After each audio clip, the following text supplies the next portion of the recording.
Assalamualaikum warahmatullahi wabarakatuh. Hello everyone. Let me introduce myself. My name is Tan Patasari. My student number 22018034. Okay. Uh, where I would like to listen to story Nori Day 9, titled The Tom Musican of Bremen. Okay. Before I would to listen, we are to listen. I would like to biodata.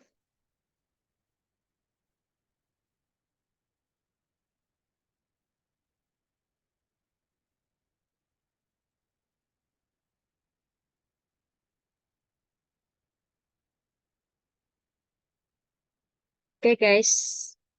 We are to listen audio text of listening stories 9.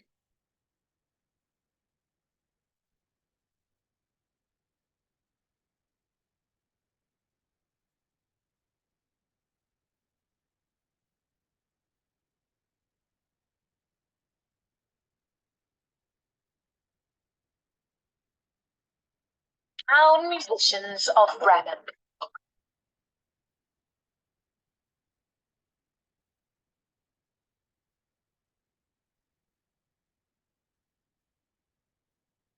Hello, this is Natasha, and Prince Bertie the Frog has asked me to tell you a tale about 4 animals who ran away to form a band and play music. They were so successful that the brothers Grimm wrote a story about them. Their band was called Town Musicians of Bremen.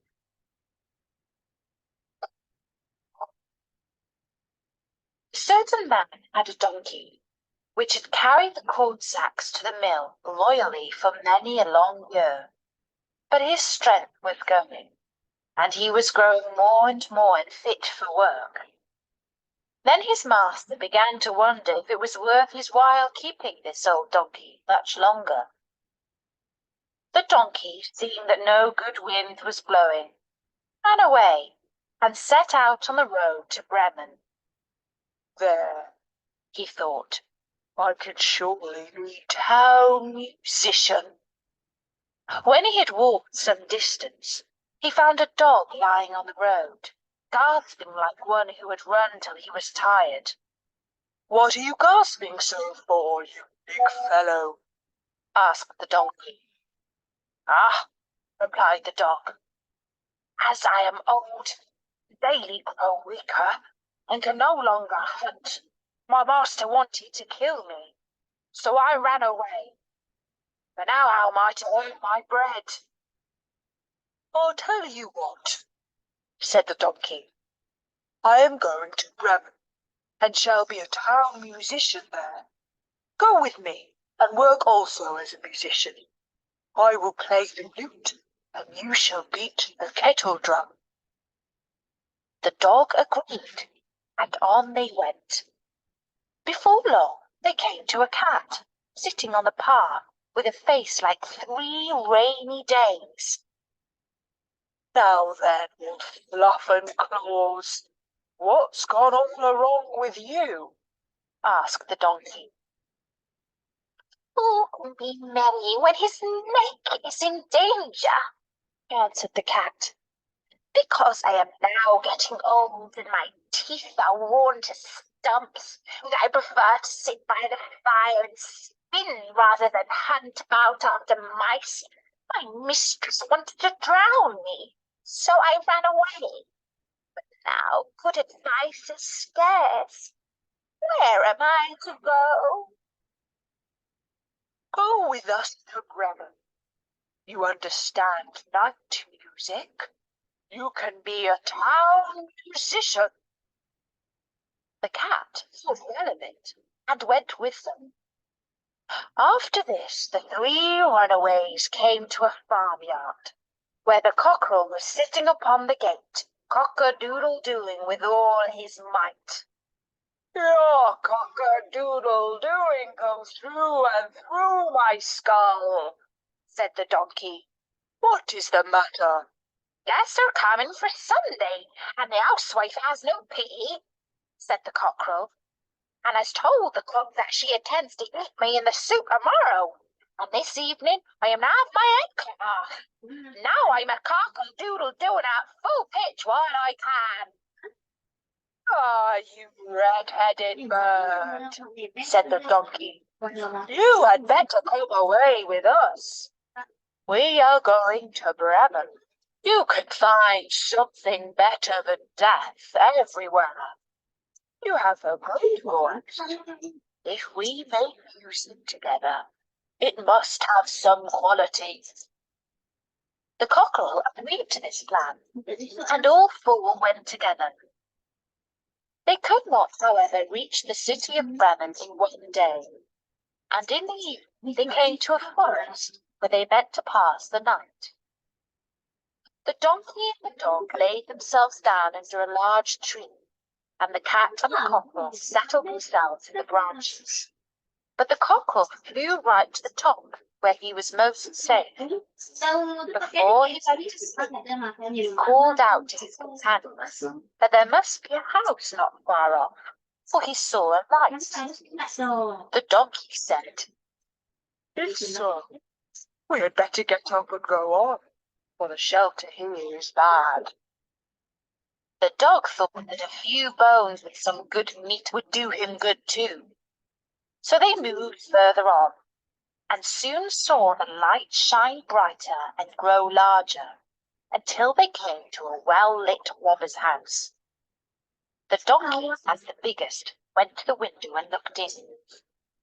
"What do you see, my grey horse?" asked the cockerel. "What do I see?" answered the donkey. "A table covered with good things to eat and drink, and robbers sitting at it enjoying themselves." "That would be the sort of thing for us," said the cockerel. "Yes, yes. Oh, how I wish we were there," said the donkey. Then the animals put their heads together and schemed how best to win an invitation to come inside and join the robbers at the table. "Come, come, my friends," said the donkey. "We are musicians, so let us sing for our supper." So they began to perform their music together.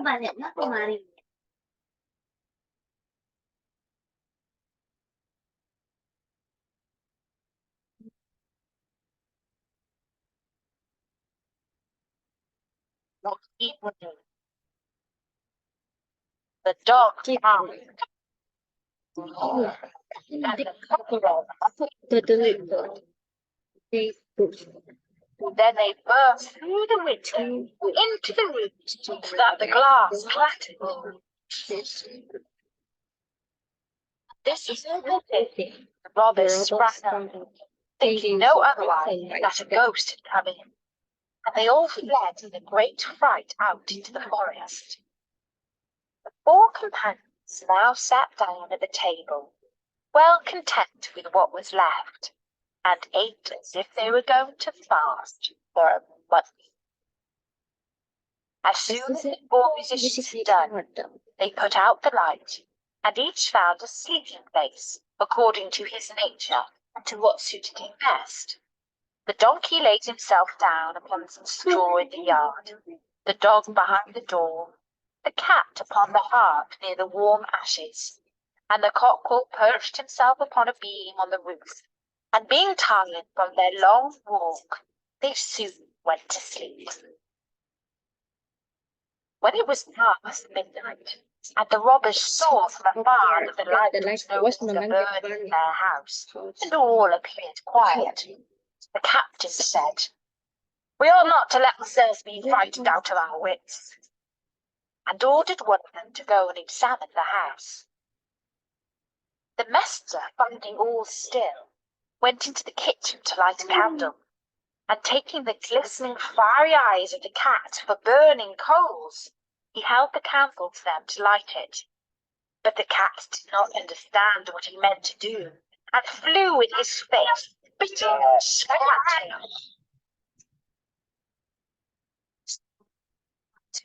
and ran back to the door. But the dog, who lay there, sprang up and bit his leg. And as he ran across the yard by the straw heap, the donkey gave him a smart kick with its hind foot. The cockerel, too, which had been awakened by the noise and had become alive, cried down from the beam, "Cock-a-doodle-doo!" Then the robber ran back as fast as he could to his captain and said, "Oh, there is a horrible witch sitting in the house, who spat on me and scratched my face with her long claws. And by the door stands a man with a knife, who stabbed me in the leg. And in the yard, a live monster, who beat me with a wooden club. And above, upon the roof, sits the judge, who called out, 'Bring the rogue here to me.' So I got away as well as I could." After this, the robbers did not trust themselves in the house again. But it suited the four musicians of Bremen so well that they did not care to leave it any more. And that's the story of the town musician. Okay, everyone. Maybe that's our audio, the story, listening to day 9. Next question. Maybe that's all for me. Thank you for today. Assalamualaikum warahmatullahi wabarakatuh.